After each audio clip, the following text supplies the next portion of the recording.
Nous sommes venus dire que si la ville est une marmite pour eux, mais nous qui avons le sceau de l'esprit sur nous, la ville ne sera plus jamais une marmite pour toi au nom de Jésus-Christ de Nazareth. C'est parce que la ville est une marmite que tout ce que tu fais, même en cachette, est sous contrôle. C'est parce que la ville est une marmite que tout ce que tu entreprends n'aboutit pas parce que eux, ils te tiennent. Tant que ça ne passe pas par eux, ça ne peut jamais prospérer. Tant qu'ils ne sont pas concernés, ça ne réussira jamais. Et ils ont établi un système de contrôle pour maîtriser tout ce qui se passe dans la ville. Pour gérer tout ce qui se passe dans la ville. Pour être le maître de tout ce qui se passe dans la ville. Pour contrôler la ville. Ainsi, malgré tous tes bons dossiers que tu puisses fournir pour obtenir un marché important, puisque tu ne fais pas partie de ce clan, tu n'auras pas de marché excédant un certain montant. Parce que la ville est la marmite et les hommes de cette ville sont la viande. Ils sont sous le contrôle du règne satanique. Vous voulez réussir dans le domaine du sport, on va vous imposer une règle. Si vous refusez, vous n'irez pas loin. Pourquoi la ville est la marmite? Pourquoi? Je n'entends rien. Pourquoi? Vous voulez réussir même dans le domaine de la culture, de la couture, de la mode. Quand vous commencez, on vous dit non. Si tu n'es pas homosexuel, tu ne peux pas aller loin. Tu es bloqué à un niveau. Tu vas te débrouiller au quartier, mais si tu veux avoir la grande renommée, voici les conditions. Pourquoi? La ville est la marmite. On fait un appel d'offres. Tu amènes le meilleur dossier, on regarde. On dit bon, en réalité, son dossier est bon. Mais en vérité, est-ce qu'il fait partie du clan? Et on prend un dossier qui est moins bon que le tien. Pourquoi? Je ne vous entends pas. La ville est la marmite. Tu as un CV bien fourni. Tu es le meilleur postulant à ce poste. Mais quand on regarde le nom des familles, on regarde ton nom, on dit non, d'où vient-il? Il sort de quelle famille? Pourquoi? J'ai un fils spirituel qui sortait d'une famille très pauvre, mais qui était un grand footballeur qui a joué en première division française. Et quand il s'est retiré de la scène footballistique, il a ouvert des entreprises là-bas en Europe et il employait des gens. Parmi ces gens, il y avait l'enfant d'un ministre qui travaillait là-bas pour lui. Quand ils reviennent au pays, ce jour-là, le ministre est venu recevoir ses enfants. Et lui aussi, il arrive. Et quand le fils du ministre veut faire la présentation, papa, je te présente telle personne, il est venu avec toute sa sécurité. Je te présente telle personne. Le papa le salue, c'est un ministre, un grand ministre. Il remue la tête, il le salue. Oui, ça va, mon fils. Mais vous êtes de quelle famille? C'est la famille qui l'intéresse. Lui aussi, il répond, si je vous donne le nom de ma famille, vous ne la connaîtrez pas. Mais ce qui est sûr, c'est que là-bas où on sort en Europe, là, j'emploie des gens. Votre fils travaille pour moi.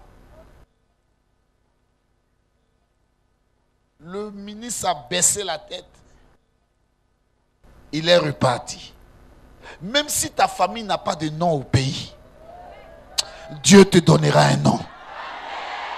Non, tu ne m'as pas entendu. C'est ta famille qui n'a pas de nom. Avant toi, ta famille n'avait pas de nom. Mais comme tu es né dans cette famille, à partir de toi, ta famille aura un nom. Dieu te donnera un nom.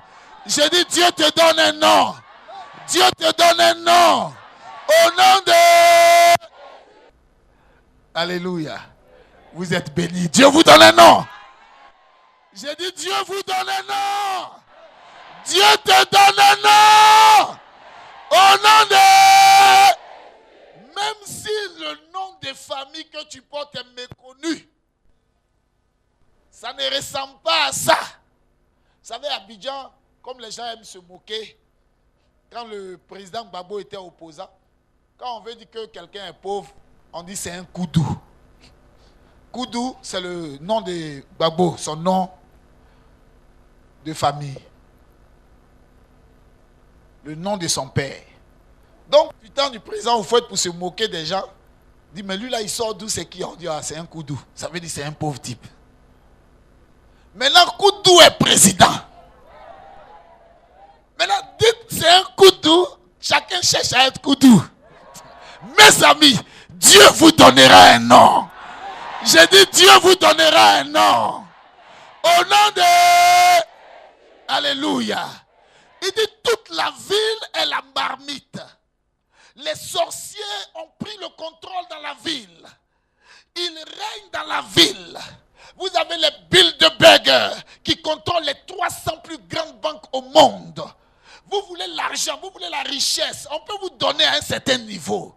Mais pour arriver à un autre niveau, vous devez faire partie du clan de la ville. Si vous ne faites pas partie du clan de la ville, ça ne marchera pas. Parce que la sorcellerie a pris le contrôle et dit que la ville est la marmite et les hommes sont la viande. Mais je rends gloire au Seigneur. Parce qu'il y a un Dieu qui est capable de trancher sur la décision des hommes. La Bible déclare, l'homme ne triomphera pas sur Dieu.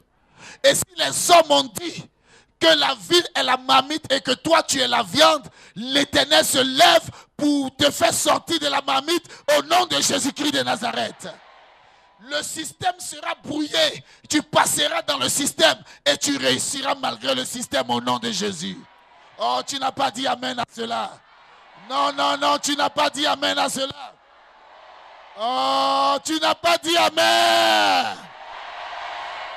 Alléluia. Je dis alléluia. Malgré le système, tu réussiras au nom de... Au nom de... Au nom de... Quel que soit ce qu'ils ont établi. Parce qu'ils ont dit qu'ils contrôlent la ville. Et qu'elle est la marmite. Et qu'ils prennent le contrôle. Ça fait que même à distance, il suffit de te téléphoner. Tu viens sans le savoir. Parce que tu es dans la marmite. On a jugé un sorcier à Abidjan. On dit, mais il était aux États-Unis. Comment tu l'as eu? Il dit, mais c'est simple, on a téléphoné. Quand on a téléphoné, il a tremblé pour venir. Donc le fait que lui, on l'appelle au téléphone, il a tout abandonné. Il tremble pour venir en ville. Il sort des États-Unis, il vient là. Et c'est là qu'ils l'ont tué pour en faire leur festin. Je voudrais dire, quels que soient les coups de téléphone qu'on lancera pour toi à partir d'aujourd'hui, ça n'arrivera pas à toi parce que tu es déconnecté du royaume de Satan. Au nom de Jésus-Christ de Nazareth. Tu n'as plus la connexion du diable. Quel que soit le système qu'ils utiliseront dans le monde satanique, dans le monde obscur, pour vouloir t'atteindre, je déclare au nom de Jésus-Christ de Nazareth que tu es libéré. Que tu es libéré. Au nom de... Alléluia.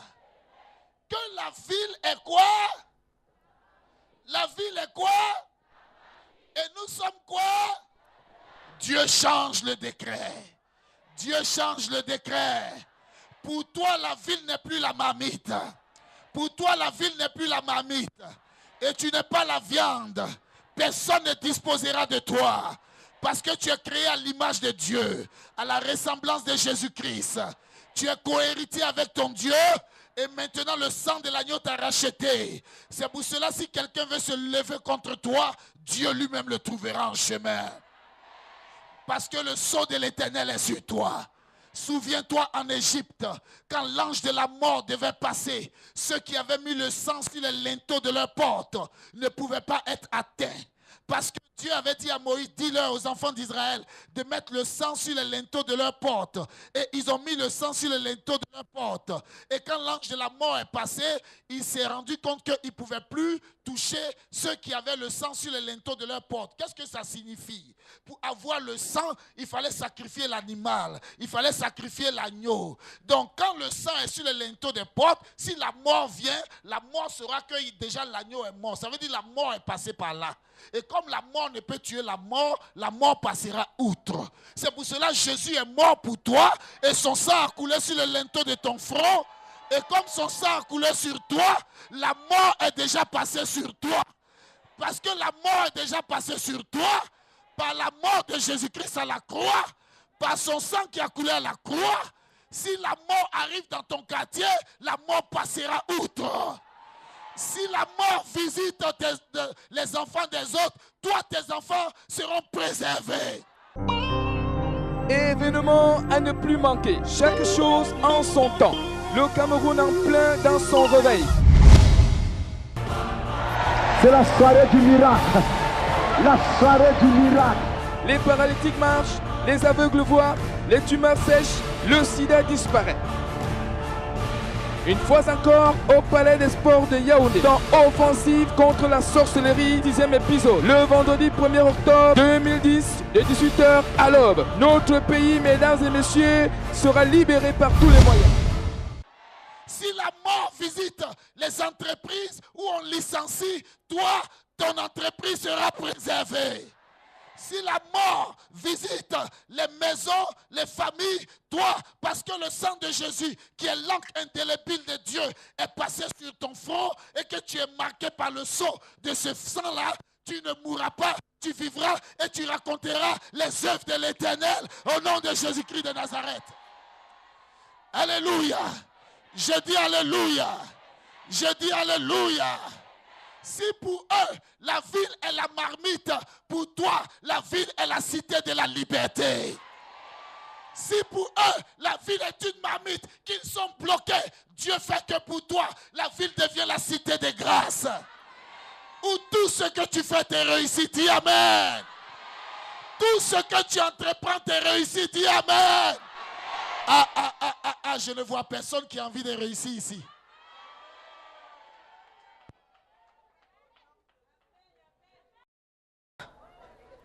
Tout ce que tu fais te réussit à partir d'aujourd'hui au nom de... Alléluia. La ville est la marmite pour eux. Les choses sont difficiles pour eux. Les choses sont compliquées pour eux. Les choses ne marchent pas pour eux. Mais pour toi, le sceau de Dieu est sur ton front. Le sang de Jésus est une marque sur ton front. Pendant que eux ils crieront difficulté, toi tu diras c'est facile. Pendant que eux, tu es béni, viens mon fils, viens que je te touche. Je mets la marque du sceau sur toi au nom de Jésus. C'est lui seul qui a reçu, même si tu as dit Amen.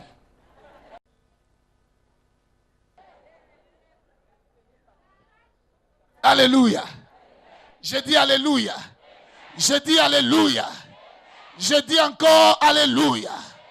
Je dis Alléluia. La Bible dit dans Jérémie 1, verset 13 à 15. Jérémie chapitre 1er, verset 13 à 15. Il est écrit. La parole de l'Éternel me fut adressée une seconde fois en ces mots. Que vois-tu? Je répondis. Je vois une chaudière bouillante du côté du septentrion. Et l'Éternel me dit, c'est du septentrion que la calamité se répandra sur tous les habitants du pays. Car voici, je vais appeler tous les peuples des royaumes du septentrion. Dit l'Éternel, ils viendront, et placeront chacun leur siège à l'entrée des portes Merci, de merci. Jérusalem. Que vois-tu, fils de l'homme? Et le prophète dit, je vois du nord, du septentrion, je vois une marmite qui est en train de bouillir. Et l'Éternel de répondre à Jérémie, parce que la marmite est dans la direction du nord, c'est du nord que viendra le malheur. Là où la marmite est positionnée, c'est là que le malheur est positionné. Si la marmite est au nord, le malheur viendra du nord. Si la marmite est au sud, le malheur viendra du sud. Si la marmite est à l'est, le malheur viendra de l'est. Si la marmite est à l'ouest, le malheur viendra de l'ouest. Si la marmite est au centre, le malheur viendra du nord. Il dit, c'est du septentrion que viendra le malheur. Mais ce soir, je veux dire à quelqu'un qui est dans cette assemblée, quel que soit le lieu où la marmite concernant a été positionnée, il y a un vent puissant de l'Éternel qui va souffler dans la direction de cette marmite. Il y a une boule de feu qui va descendre dans cette marmite. Et ce feu va faire exploser la marmite au nom de Jésus de Nazareth. Alléluia. Dis avec moi que la marmite explose au nom de Jésus. Au nom de...